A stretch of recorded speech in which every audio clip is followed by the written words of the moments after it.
Good morning.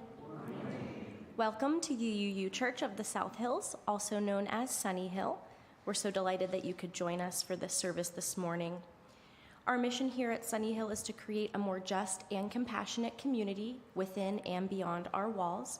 My name is Krista Stanley, and I proudly serve as a worship associate for this congregation.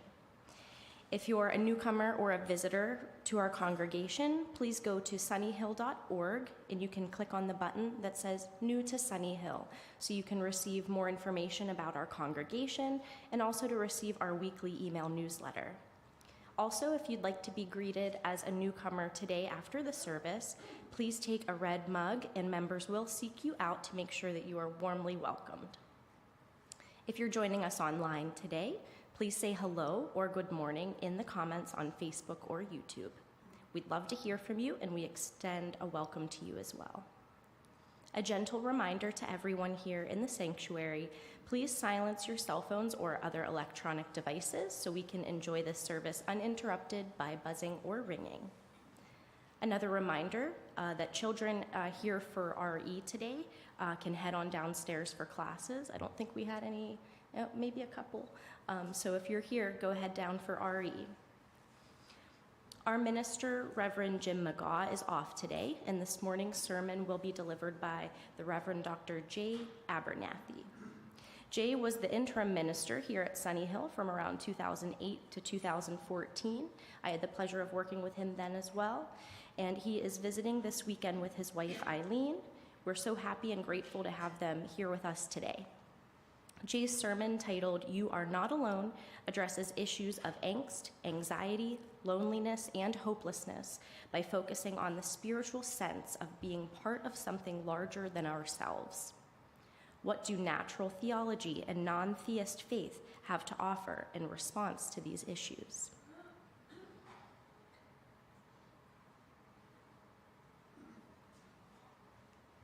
Our opening words were written by Sharon Wiley.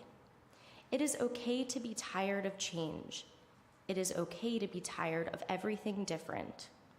Okay to feel weary of resiliency and wholeness and learning and growth. And okay to yearn simply for rest. It's okay to be grouchy and unsatisfied and all the ordinary human ways of being that we are. Let this morning be a reminder that you are loved. Let our time together soothe what is restless in you.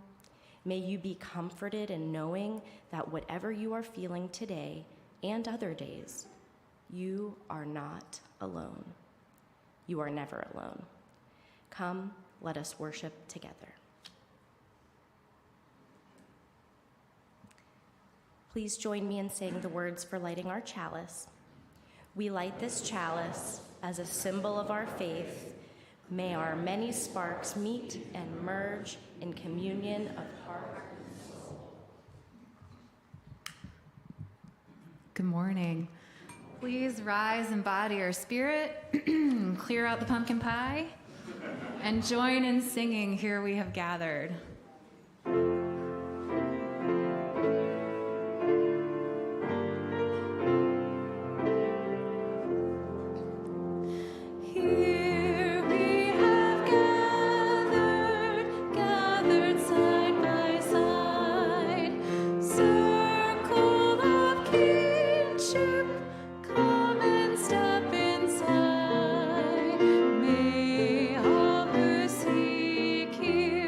Find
Please be seated.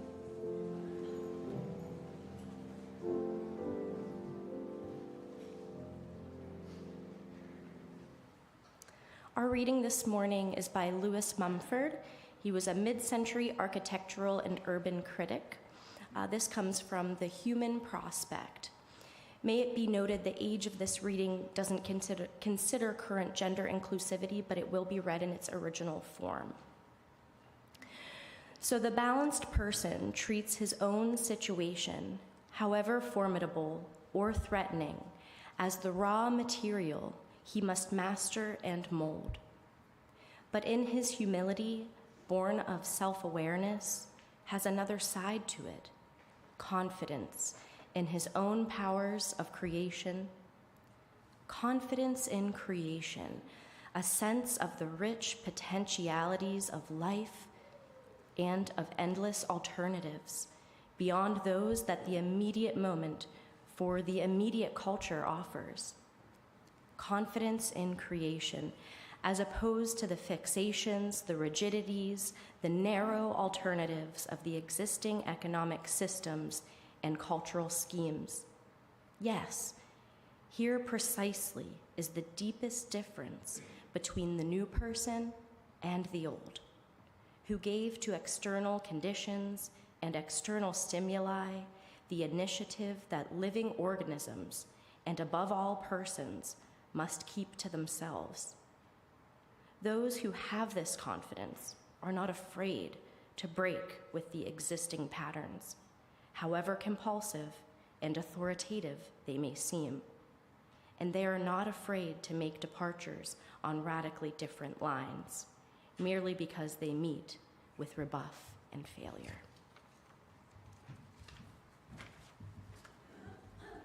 And I have a shorter, briefer, and punchier version of that same quotation from William Ellery Channing, the great Unitarian minister of the early 19th century, perhaps the most influential Unitarian minister in our history.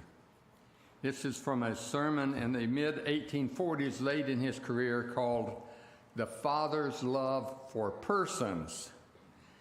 For Channing, like a Unitarian minister for about 75 years, had been referring to God as Father, Mother, Father, or Great Parent, rather than Lord and King.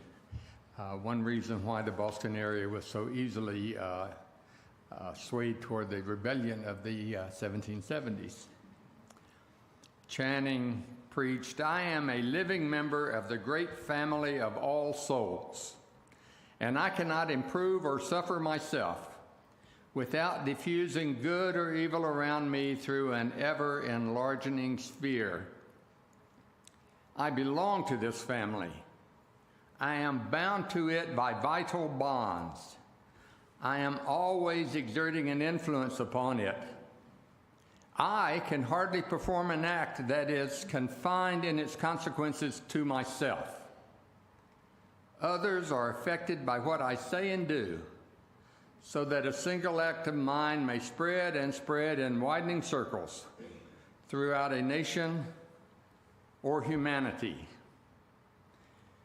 Channing captures a core part of our faith as well as words can: the intimate connection between each individual and every individual, between me and all humanity is absolutely fundamental to the Unitarian historical conception of Christianity. Unitarian Christianity, I should say.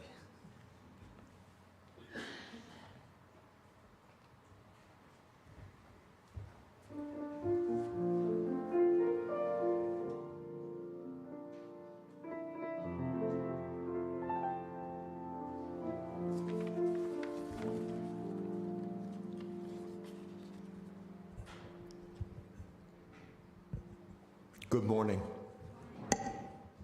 My name is Joe Barker, and I'm a member of Sunnyhill's pastoral care team. Our mission is to reach out to members of the congregation who are going through challenging or significant life events, whatever they may be. The pastoral care team focuses on the compassionate part of our congregation's mission to create a more just and compassionate community within these walls and beyond our walls in the community.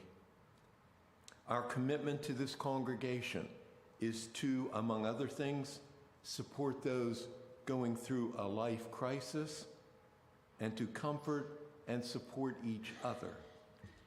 If you would like to be contacted by a member of our team, you can reach out to us directly, and I will also be in the Fellowship Hill after the service if you would like to approach me about something, or you can fill out a confidential pastoral caring card found in our entrance hall. Looks exactly like this, and it's on the table to the left as you enter. Each week at this time, we share joys and sorrows submitted by members of our congregation. Joys and sorrows may be submitted online on our website, sunnyhill.org, or by filling out a paper form, caring card, in the entrance hall. After each joy or sorrow I read, please respond by saying, "We hold you in our hearts."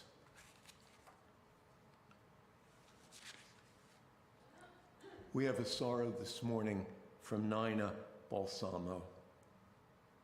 My mother, Catherine K. Didish, passed away on Friday, November 24th. She was a wonderful wife and mother and the most gracious hostess this world has seen. She lived a rich and full 90 years and will be missed by many. Visitation will be at Slater's Funeral Home on Green Tree Road on Friday, December 1st, with a memorial service on Saturday, followed by a luncheon. To Nina and her family, we hold you in our hearts.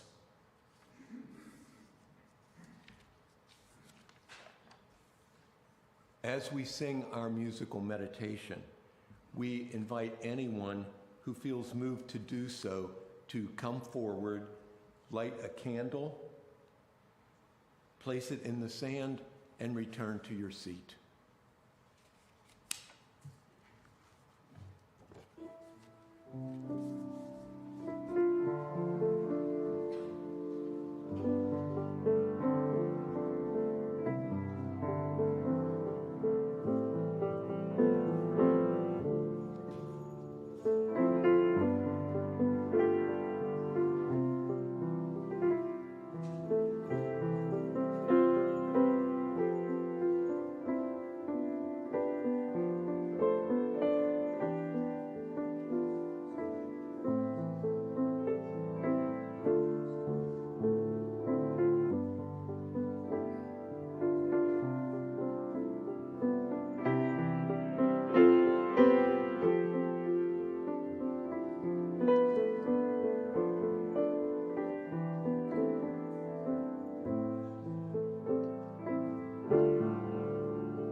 Giving life the shape of joy.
actions in Palestine and Israel remind us of Martin Luther King Jr.'s statement. He said this in several different forms. My quote is from Stride Toward Freedom, his book.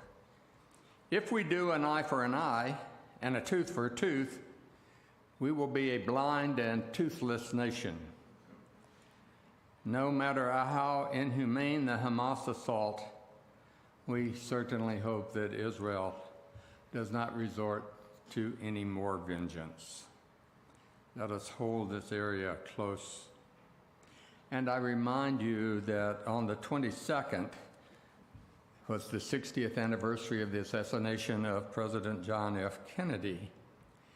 Some mark that event as the turning point from post-World War II naive idealism, supported by an ever-expanding material comfort, to the coming chaos of 1968, the election of President Nixon and the expanding collapse of traditional liberalism, now it seems at an ever-increasing pace.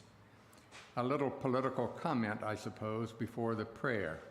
I invite you to join with me in the spirit of prayer and meditation. Consider our universe, one physical world for its inhabitants, and one moral universe that we humans imagine and then create through our actions.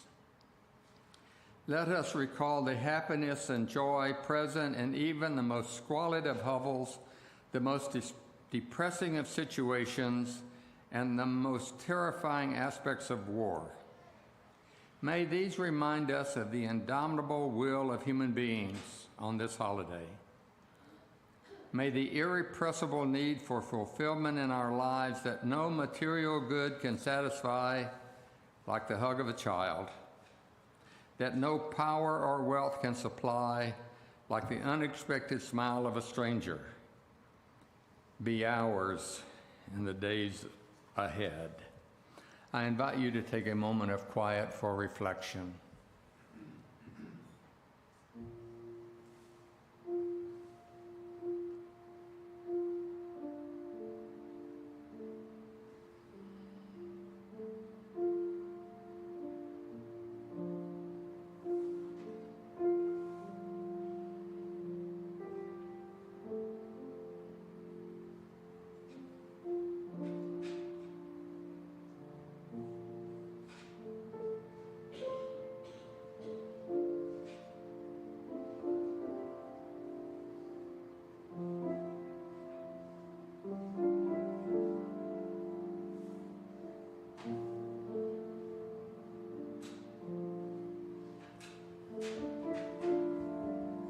Amen.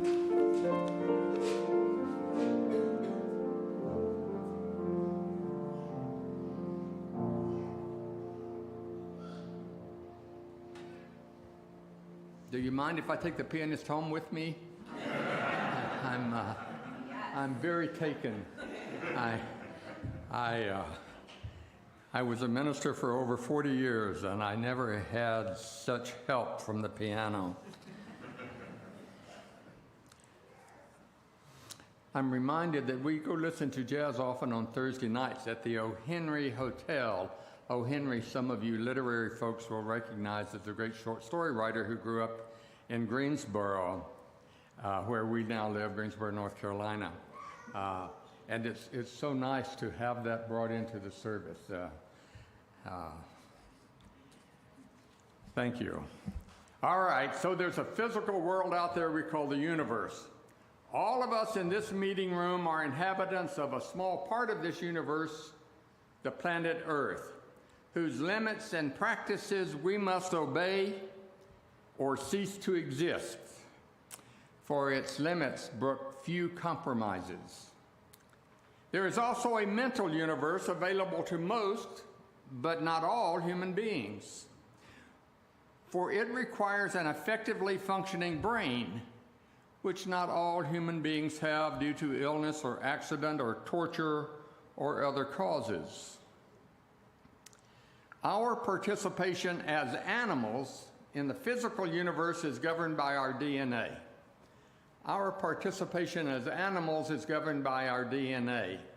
Our participation in the mental universe is derived from our life as social animals. Particularly two very distinct properties of we human beings: language and the use of communication to develop symbols. The interesting part of these properties, for those of you who aren't naturally handsome like me or Frank or Michael and maybe one or two others, maybe, is found in the social life made possible by generations of our ancestors living together and sharing their thoughts, ideas, dreams, and hopes through language and symbols.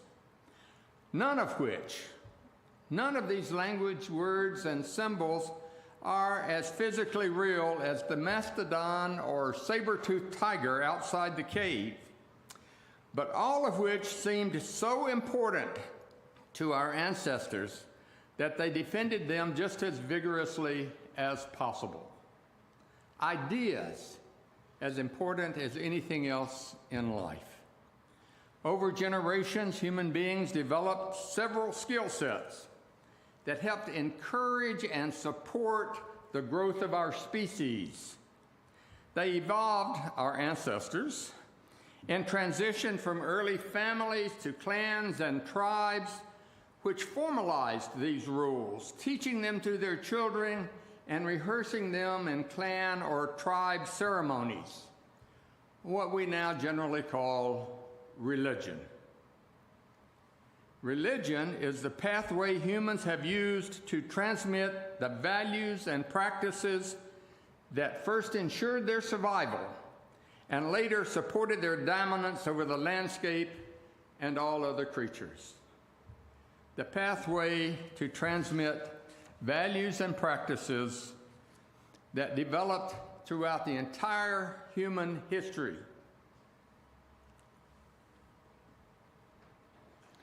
Upon leaving Lewiston, Maine a couple of weeks ago, President Joe Biden's parting words to the residents after that horrible series of murders, his last words were, "You are not alone," encouraging them to recognize the union of their fellow citizens in their pain. Today's theme is that basic spiritual insight, the ground of all religions. It is shared across the globe in most cultures. At church kindergarten one morning, they were teaching how God had created everything. Johnny was fascinated, but particularly by the story of Adam and Eve and how Eve was created out of Adam's rib. For an 8-year-old, this was just mind-boggling. And a few days later, his mother found out just how mind-boggling when, noticing that he looked a little under the weather, she asked, "Johnny, are you sick?" "I have a pain in my side. I think I'm going to have a wife."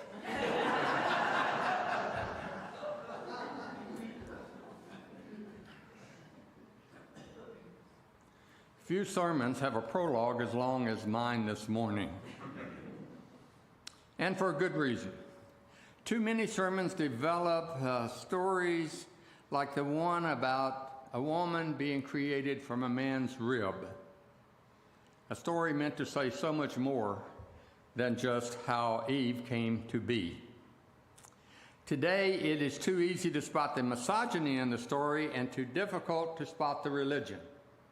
Today, it is too easy to spot the misogyny and too difficult to spot the religion.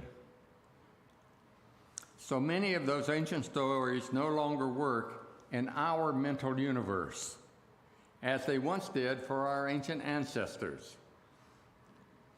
Allow me to describe my goal this morning.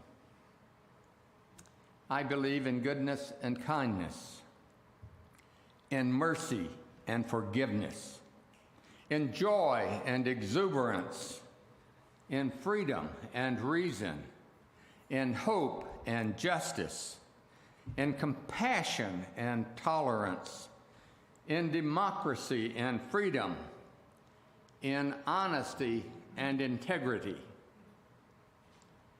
Notice that none of these values exist in nature. They are not a part of our physical universe. They are expressed through human actions, usually mixed together and with lots of other emotions and feelings, and often contradictory.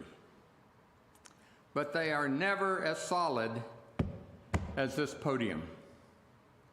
They do not exist independently of human beings and of our decisions. These values are the sources for the good old stories we love of Adam and Eve and the prodigal son and so many others, both religious and cultural, no matter how outdated they have become. For me, these values are the functional equivalent of God. That is to say, they are what we mean when we mention the word God. Furthermore, by faith, we mean the courage to hold these humane values despite all the forces in society that deny, demean, and condemn them, such as war. I have faith that humans practicing these values can make the world a better place for ourselves, our children, and all humanity. I hold no faith, none, that a political, social, or economic ideology will be able to impose these values at any given time or place. That is to say, I hold that religion is more important than social and political actions. That is my faith.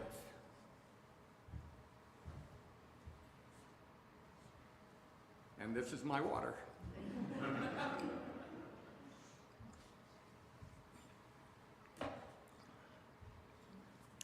In order for me to realize these values in my own life, I require help from Eileen, from the congregations I've served over the years, and from many friends, neighbors, and other folks. Fortunately, there are lots of other people who also believe in these values, although they believe in them in differing measures and in complicated forms.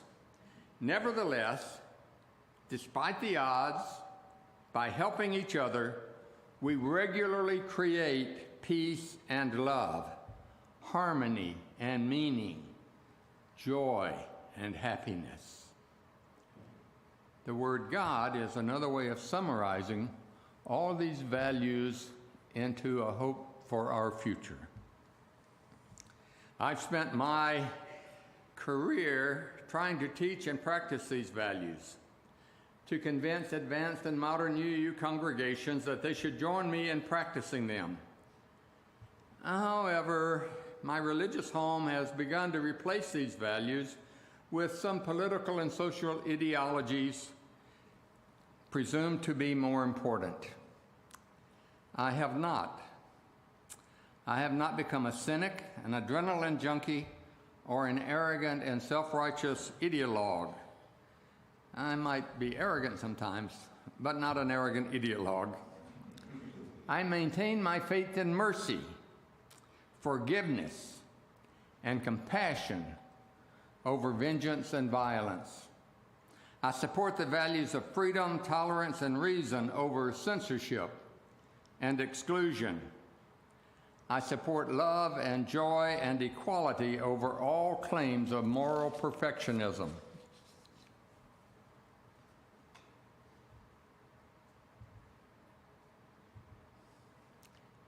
I am thankful I am an animal. I first glimpsed this truth as a young boy at my grandmother's table, eating her fried chicken, her cinnamon rolls, her peach cobbler, anything. Yes, food, among other things, made me uncomfortable in divinity school when folks talked about the majesty of the Spirit and all things non-physical. You see, I like the physical world. I joy in its beauty, in its creatures, especially certain ones, and I found my life, even my thoughts, had no meaning when they did not include all of me, even my clumsy body and my even clumsier efforts to be good. So even though Thanksgiving Day is over, it's still the holiday weekend, and I invite you to say, I'm thankful I'm an animal. When I read the great naturalists like Isley or the poets like Whitman, I am grateful for my part and the great fullness of our physical universe.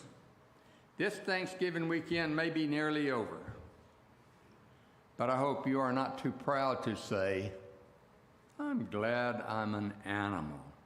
Let me give you an example from Diane Ackerman's wonderful book, The Natural History of Love. One day on the Isle of Jersey, a young couple took their infant son to the zoo. He was especially enchanted by the large, brawny gorillas. So his parents lifted him up onto the wall of the enclosure for a better look. The gorillas were down in a sunken area. To their horror, the little baby slipped over the wall and down into the midst of the animals. A huge silverback, the dominant male, ran over to the baby and sat between him and all the other gorillas. And there he stayed, protecting the baby for quite a long time until the keepers could get in and rescue the baby. Why, Diane asked, did the senior gorilla protect the human child? Was it an act of altruism? Why do people sometimes risk their own lives to save the lives of strangers? Of all the varieties of love, altruism seems contrary to the self-interest that drives us all. Our first instinct is to stay alive, and our second to make sure our kin survive. Why help hungry and homeless strangers? Why save other species? Why sacrifice one's life for one's comrades in wartime? Altruism impresses us. We teach our children that it is a good and noble feeling. We teach our children that it is a good and noble feeling. But we're puzzled all the same.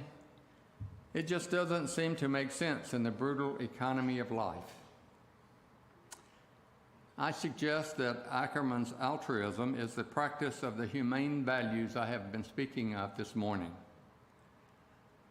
I am convinced that we humans are part of a larger identity, the human family and the universe.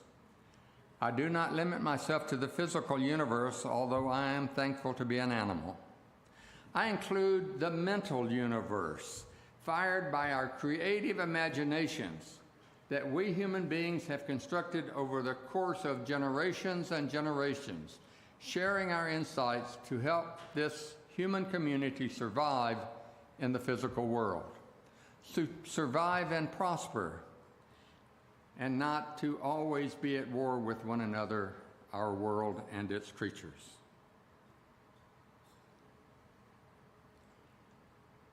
This mental universe was created over the ages and has been expressed through time in our religion and in our culture. Not just in religion, but also in our culture. Religious groups all across the history of humanity have been dedicated to teaching and sustaining the transcendental values despite the various times and places of their existence. This is why we can embrace all the world's religions without actually being a member of any one, because we recognize this deep core that undergirds them all. Or as Channing put it, we are all part of one great human family, brothers and sisters, aunts and uncles, cranky or sweet. Well, I understand you've gone to 2 services, so I picked up a little news flash for you. One Sunday morning, the minister noticed little Alex was staring up at a large plaque covered with names and small American flags just outside the sanctuary. The 7-year-old had been staring for some time, so the minister walked up and stood beside the boy and said quietly, "Good morning, Alex." "Good morning, Reverend J," replied the young man, still focused on the plaque. "What is this?" he asked. "Well, young man, that is a memorial to all the men and women in our church who died in the service." Soberly, oh, this is the trouble with telling a joke to a bunch of Unitarians, I tell you. Thank you, Mary Jo. Soberly, they stood together, staring at the large plaque, until little Alex finally asked quietly, "Which one, the 9 or 10:30?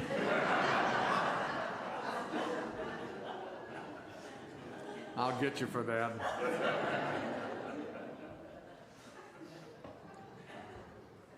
Well, now you know. Search out the quiet places in your soul. Look beyond the heroes and popular philosophies. Are you there alone, or do you find in your depth the hint of love for others? That altruism Ackerman mentioned.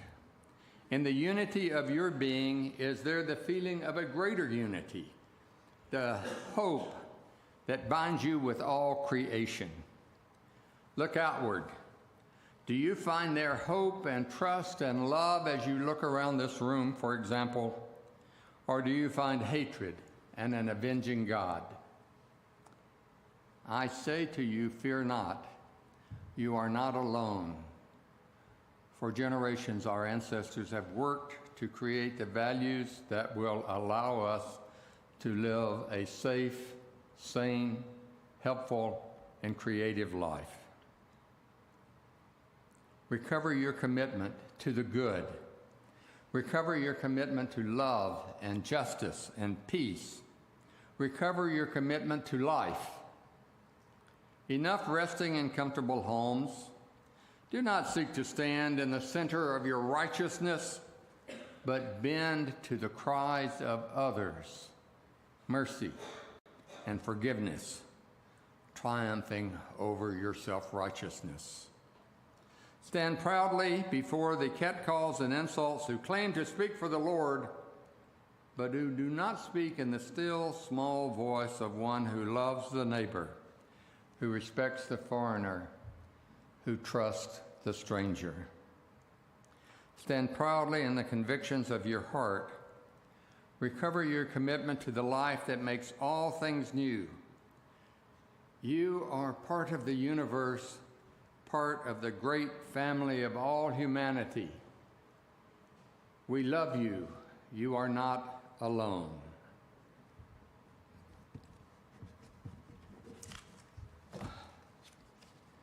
We're going to sing now. We're going to sing now. Please arise again and body your spirit. Just sing. Come sing a song with me. Literally.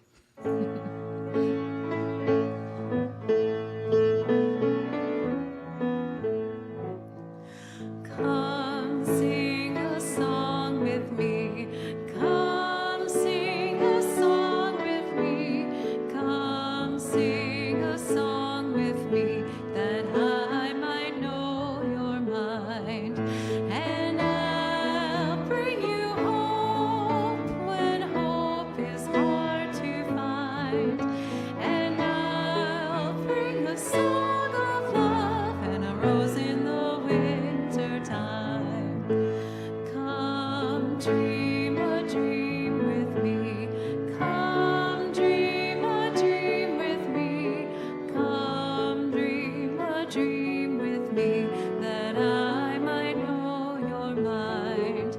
And I'll bring you hope when hope is hard to find.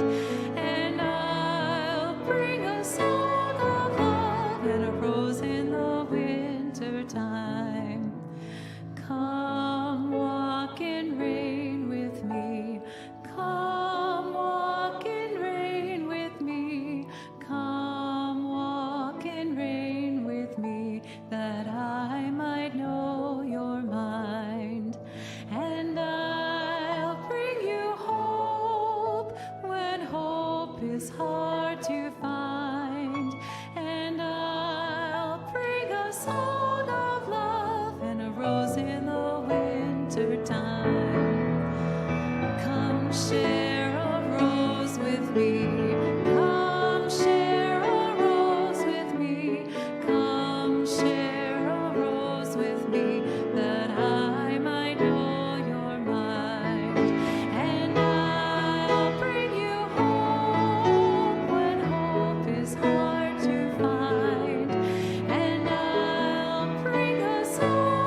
Please be seated.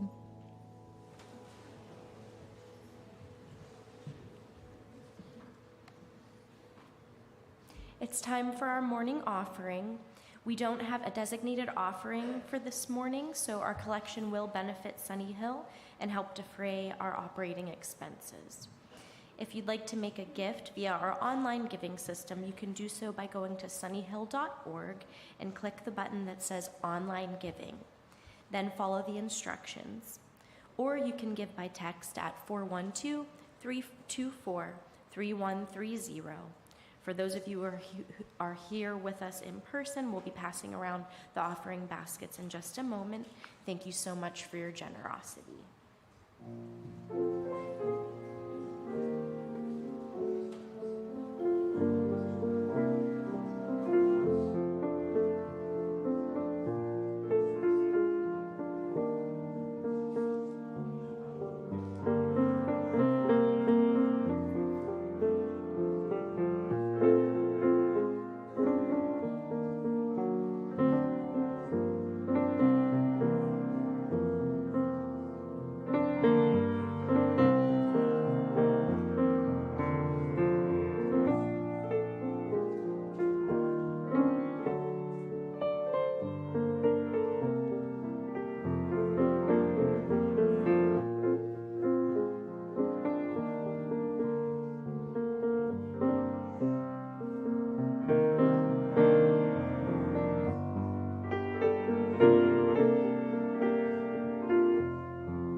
Please join me in saying the words for extinguishing our chalice. We extinguish this flame, but not the light of truth, the warmth of community, or the fire of commitment. These we carry in our hearts until we are together again. We have one quick announcement before we finish for today. The LGBTQIA+ group is in the social justice team at Sunnyhill will be doing some tabling this Sunday to support our trans youth. The tabling process will ask Sunnyhill members to stop by the table and offer their ideas as we search for elements of safe space for us and especially for our trans youth. So go ahead and check that out if you're interested in helping with that.